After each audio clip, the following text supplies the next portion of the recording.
this neurotic short Jew does not ride a motorcycle.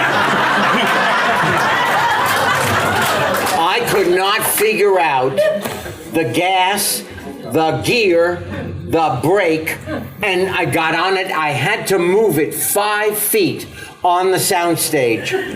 Oh my God. And I was and I nearly killed the director of photography, Dick Kelly.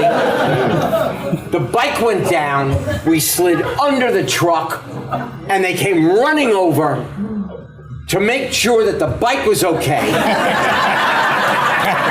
Because it was rented. And I only had 7 lines. Ladies and gentlemen, Mr. Henry Winkler. Okay, so this is it. I'm going to catch a plane. So I'm going to just tell you a little bit about me. And I am, I have a microphone? No, that's a recorded. No. Okay, so I'm from New York City. My parents were very short. I wanted to be an actor since I was 8. I never let it out of my mind. I am totally dyslexic, and I was told I would never achieve. And here I am talking to you. Yeah. Now, unbelievable. I went to California.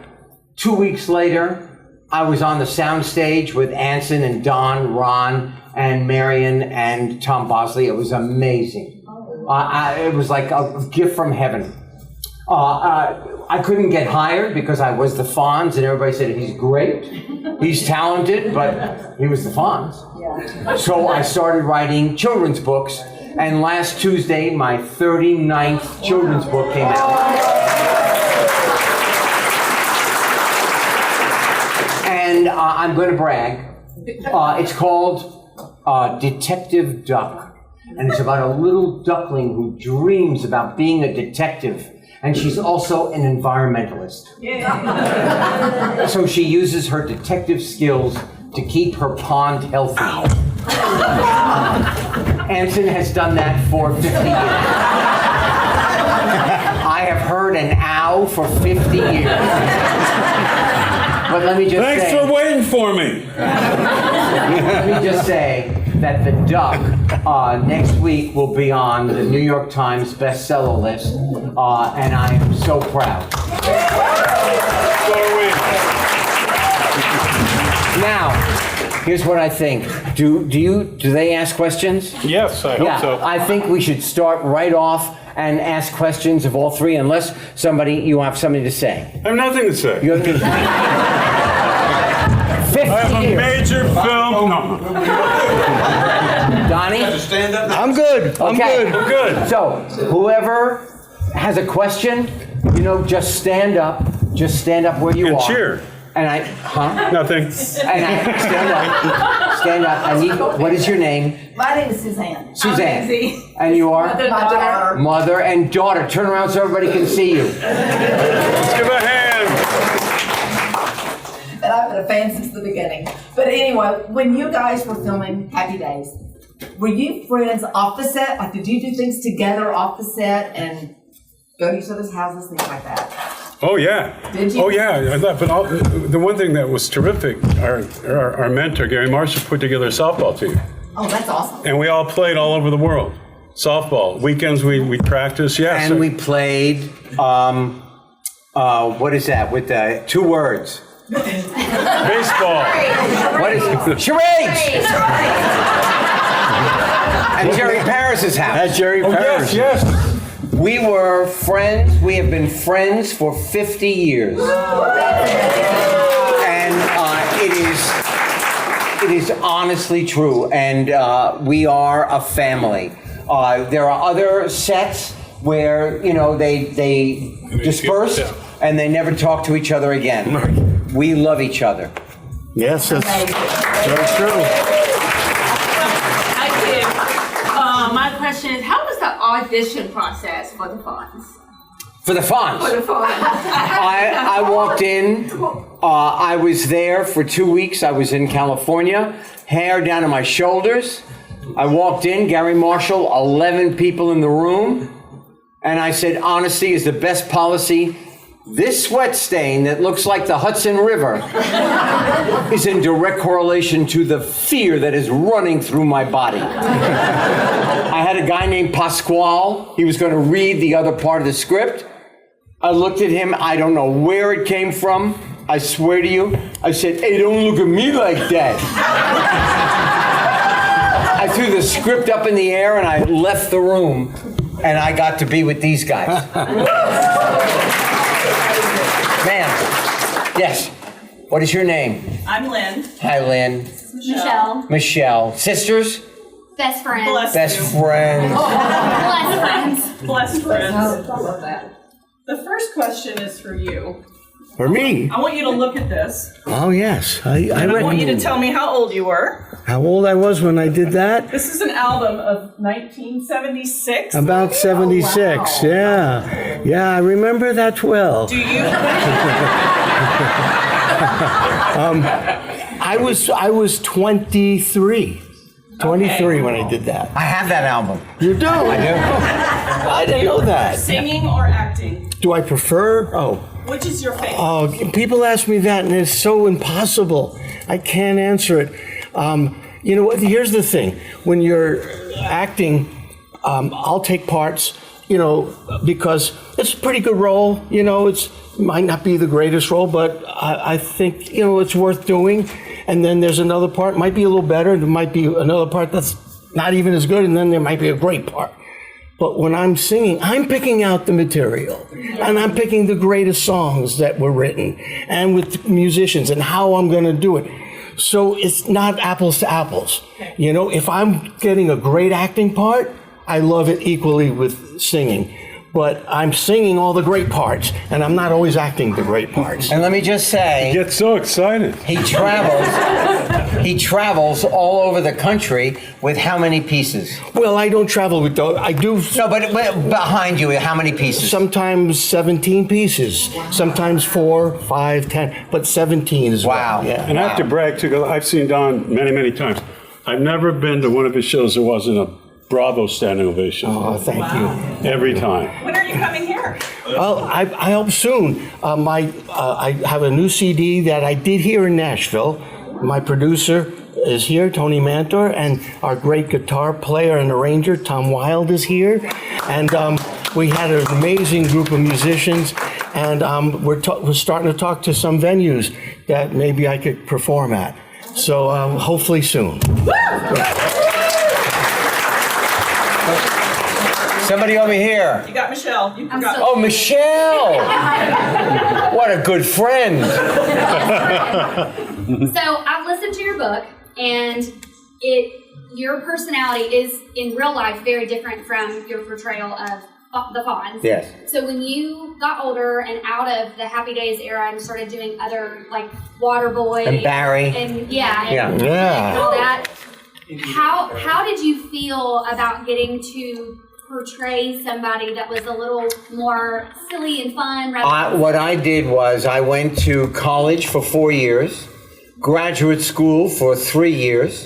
I was in the repertory company at the Yale Drama School. I was trained to play every character. Yeah. And so whatever comes down the line, like Donnie, our job is to act, not say, oh, that's probably not as good as I want it to be. Our job is to do the job. And then one leads to the other, and then all of a sudden, we get to be here with you. But you're really hard on yourself, which is what I learned from your book. Yeah, but you know what? 10 years ago, I started therapy, which I highly recommend. Everybody needs a tune-up, and to talk to somebody and to find out where your crap is not a bad thing. That's anybody over here? Actually, yes, in the red hat. How did y'all enjoy the local? Nope, stand up, sir. How did you enjoy the local cuisine over at Top Hog? Top Hog. Top Hog. How did we enjoy it? You did. I gave it a 96. And Yeah, and well, I wanna give it a tell you- 99. Well, I gave it a 96 because the baked beans made me dance.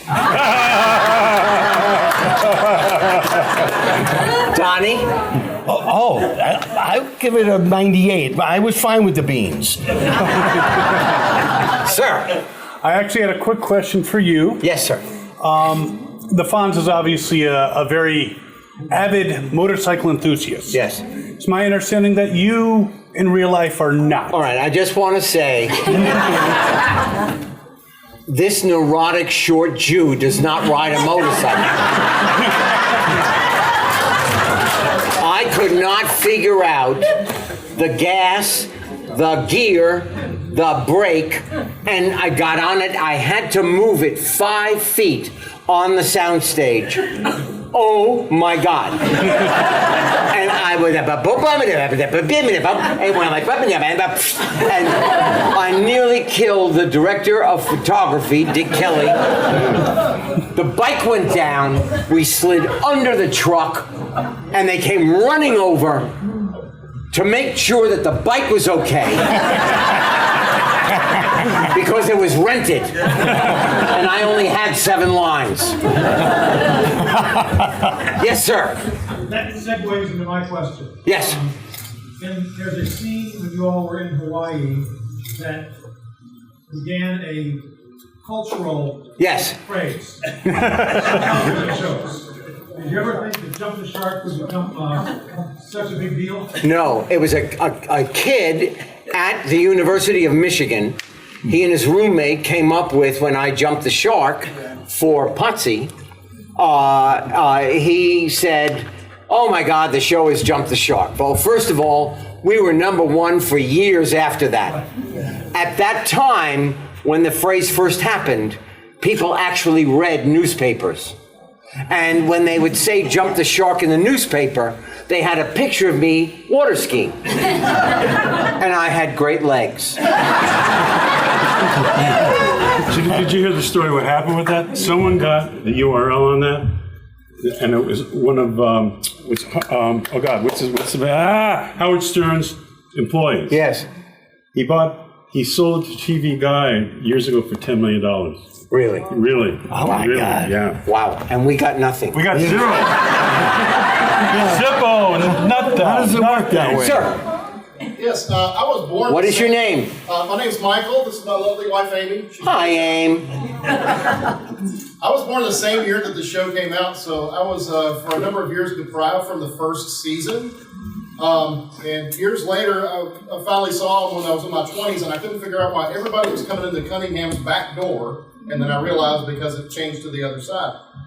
Any idea why the first season shows were always left out of syndication? Yes. They were? I didn't know that. I will tell you why exactly. The music was too expensive. Everything, unfortunately, in this country is profit over population. Yes. I didn't mean to get political. I'm so impressed. Thank you. Thank you. All the way in the back. What is your name? Scott. Hi, Scott. Kind of what he talked about has something to do with my question. When you changed after a few years to filming in front of the studio audience, Yes. I think that's why set changed. Yes, and I'll tell you that the first season we did it in front of a live audience. No, we did it with a 1 camera, like a movie, and we were almost canceled. Out of the 100 shows that were on at that time, instead of the 5,000 that are on now, we were 48th, and ABC was not happy. Gary Marshall said, let me just try in front of a live audience, you don't know. And we zoomed to #1. How did you guys feel about being in front of a live audience? Oh, well, most of us came out of theater. The only one very nervous was Ron. Remember? Tell the story. Oh, well, You were walking in and you saw him. Yeah, well, so we all of a sudden, and Ron had never Ron done a hadn't stage done- play. he hadn't done been it. in front of people. It's just a film, just an actor in front of a camera. So we're rehearsing all week. First time, we're excited. It's theater, an audience, fantastic. And and it's Friday night. We're going to shoot. Can't find Ron. Can't find Ron. I'm going by, and there's Mickey Sherrard kind of goes.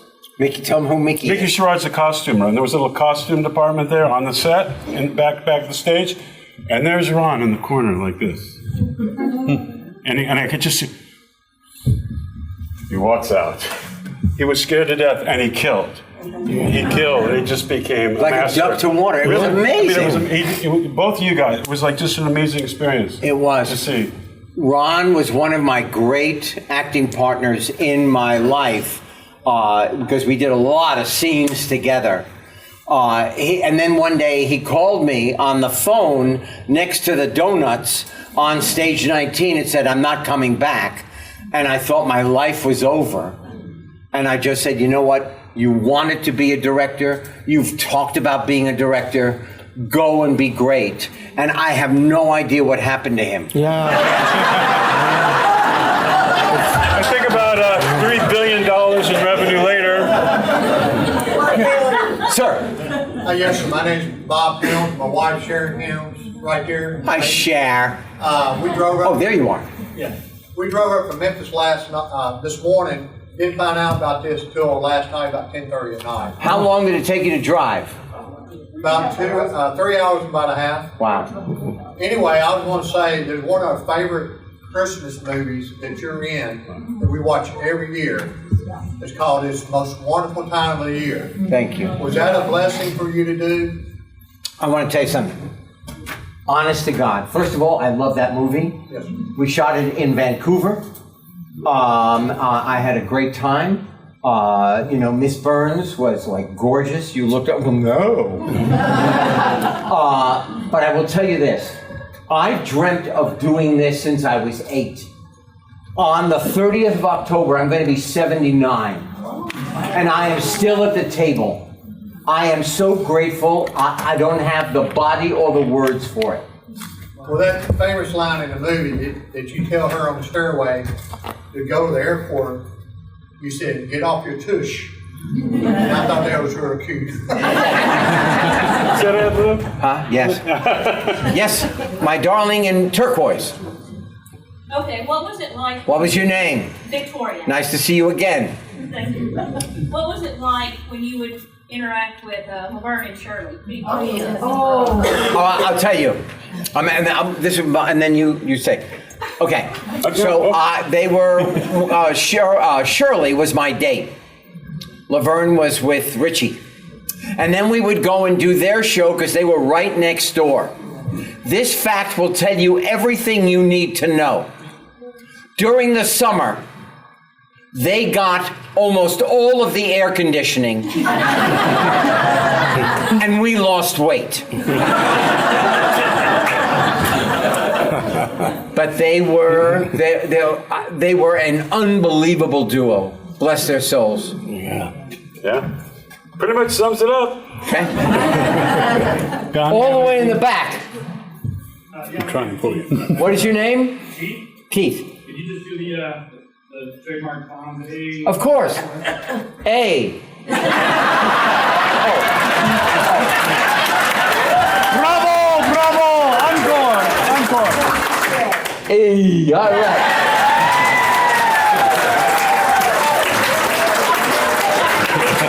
All the way in the back. What is your name? Hi. What was your experience like on the set of Holes? On Holes, okay, now, I was hired as the dad. There was very little for me to do. I ad-libbed 90% of my role in that movie. And, there again, not a big role, but I was working with some wonderful actors and a wonderful director. He did Fugitive before Holes, and I had a great time. Thank you. Yes. What is your name? Marianne. Oh, hold it. I'm going to come right back to you. But there's a person right behind you. No, but I love your vigor. What is your name? My name is Dylan. Nice to see you. I was just curious, how did you come to work with Adam Sandler and all of his different... All right, I was doing the worst movie made by a human being. It was called Ground Control, starring Kiefer Sutherland. They fired 3 directors. Kiefer directed for 1 day. Then they got another bad director. He should have stayed directing. I got a call on the set. Adam Sandler would like to meet you. I went to his house. Brad Pitt was there. He pulled out an 8-track cassette of Happy Days out of his cabinet. And then he said, would you like to be in the Waterboy? I said, let me think about it. Yes, I would. Can we get Tom over here? Can we get Tom? Tom! Yeah. So, what led you to your iconic role in Dill Scallion? Oh my God, Dill Scallion. In Nashville. Jordan Brady, who directed that movie, Dill Scallion, was married to my niece, my sister's daughter. There was no way to say no. And the man who was the cameraman, his first movie, his father invented the Steadicam. Yeah, nice. Yes, ma'am. What is your name? Brenda. Brenda? Yeah, I watched Me TV on Sundays. It was on my State Happy Days. I wanted to know what it was like working with Heather Ward, and what was your favorite scene on Happy Days? I did not have a favorite scene. It probably was with these guys. Heather O'Rourke was adorable. Bless her soul. Sir. Yeah. Oh, wait a minute. Yeah. Don't forget. I just wondered how long it takes you to write your books, and where do you get the story ideas? Okay. So the children's books I write with Lynn Oliver. I walk around her office. She types. She has an idea. She types. I wait. She reads it back to me. We argue over every word. Now, Hank Zipser is a novel of 200 and some odd pages. It takes about 4 months. And then we send it in and then rewrite, send it in and rewrite. The Duck book we wrote in a week because there are 5 chapters for the emerging reader, for the brand new reader. And they are illustrated by Dan Santat, who is one of the great illustrators in America. Thank you. Yes, sir. All right, my name's JP. Question for all 3 of you guys. You go into a gas station. What's your gas station snack food of choice? We'll go left to right.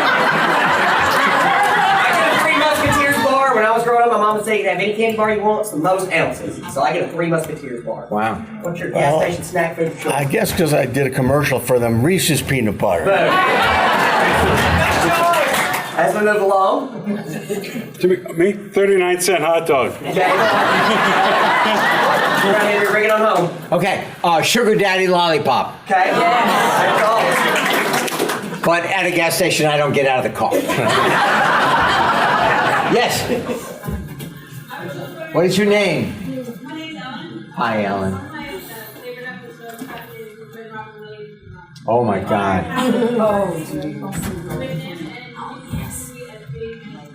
All right, you guys, what was it like? I mean, it was that was magical. I know with you. I mean, it was almost like from above a light on the sky. Unbelievable. Now we rehearse Monday morning, 10 o'clock, 4 o'clock to Friday. We shoot 4 o'clock, and then we shoot at 7 Friday. Couldn't find an actor.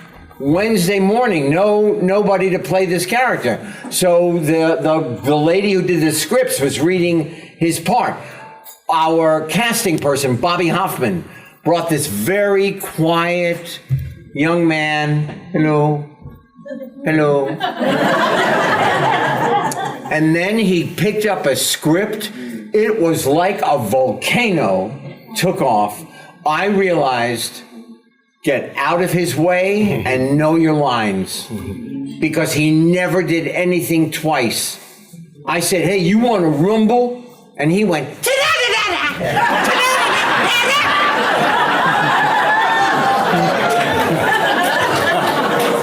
Donnie, do you have a memory?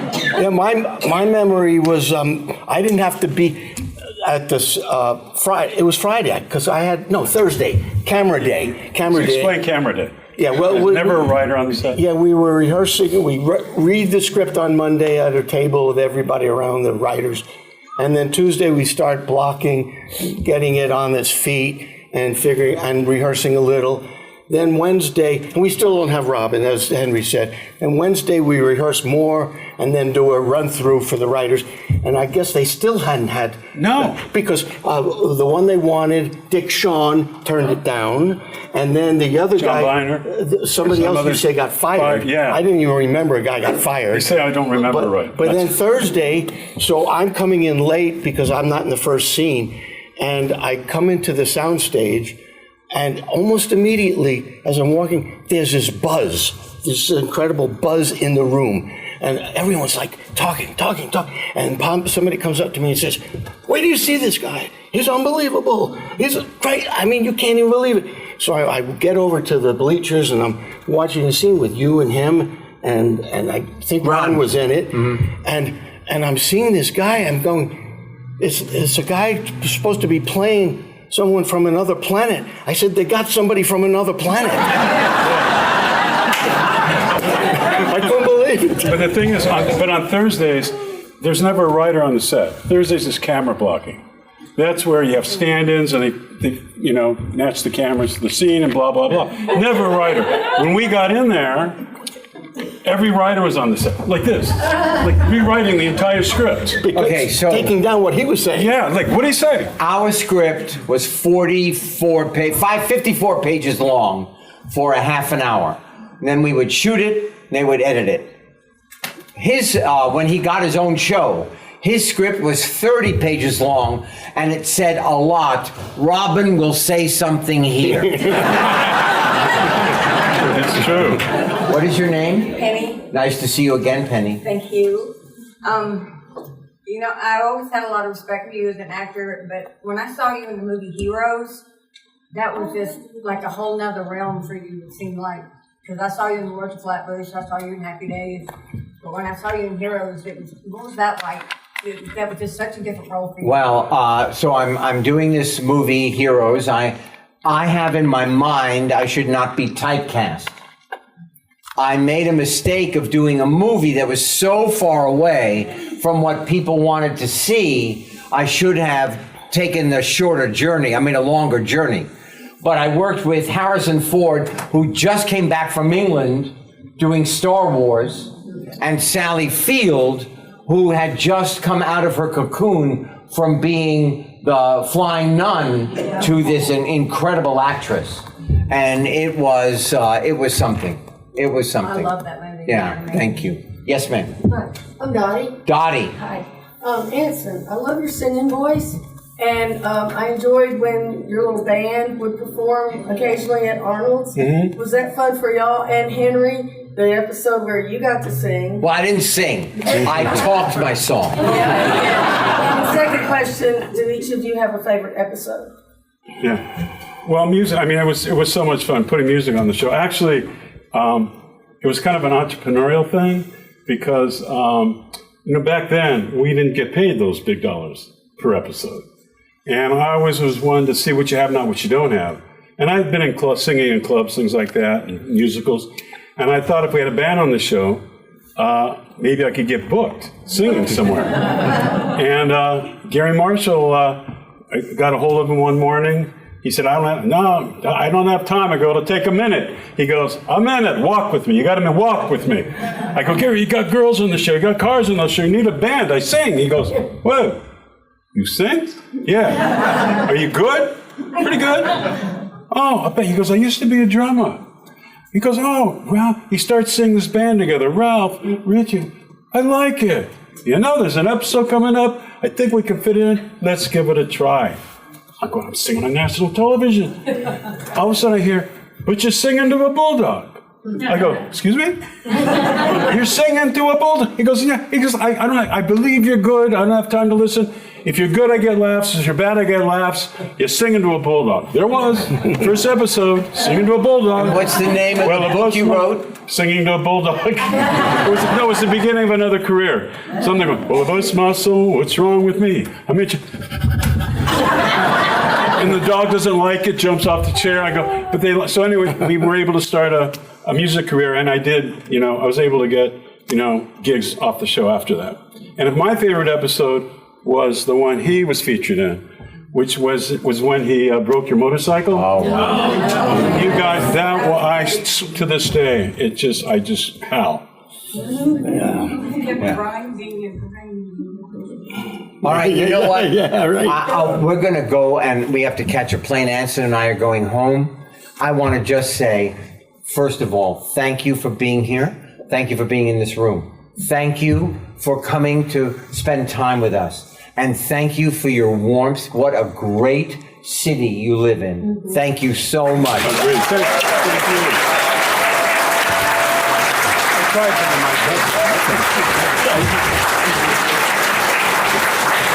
Hi, this is Aaron Ashmore, and you are watching Fandom Spotlight. Be sure to like, share, and subscribe like now. Oh, and have fun and follow your fandom.